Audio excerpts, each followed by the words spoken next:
Je me tiens aujourd'hui devant cette Assemblée en tant que voix de la République d'Haïti, pays dont l'histoire est inextricablement liée aux idéaux de liberté et de justice que nous célébrons tous ici. Mais Haïti, la première nation noire indépendante du monde, est aussi la grande victime d'une injustice historique qui a non seulement retardé son développement, a aussi marqué son peuple d'un fardeau dont les répercussions se font encore sentir.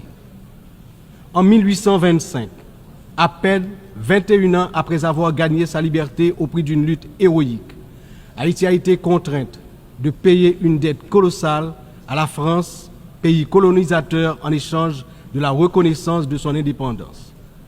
Cette rançon imposée sous la menace a siphonné les ressources de la jeune nation, la plongeant dans un cycle infernal d'appauvrissement dont elle peine toujours à sortir. Cette dette a été une forme de punition pour sa hardiesse à se libérer des chaînes de l'esclavage et hisser l'être haïtien à la dignité de l'homme. Elle a été une pénalité injuste qui a asphyxié le potentiel économique et social du peuple noir d'Haïti pendant des générations.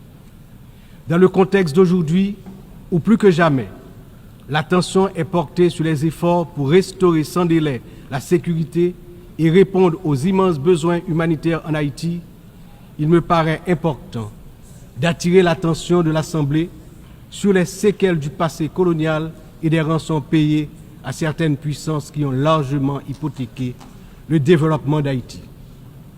Il n'est pas sans intérêt de rappeler qu'Haïti a été le seul pays à avoir payé pour son indépendance, obtenue pourtant dans le feu et dans le sang. À la veille du bicentenaire de cet événement inédit dans l'histoire du monde, n'est-il pas venu le moment de la restitution des montants consentis?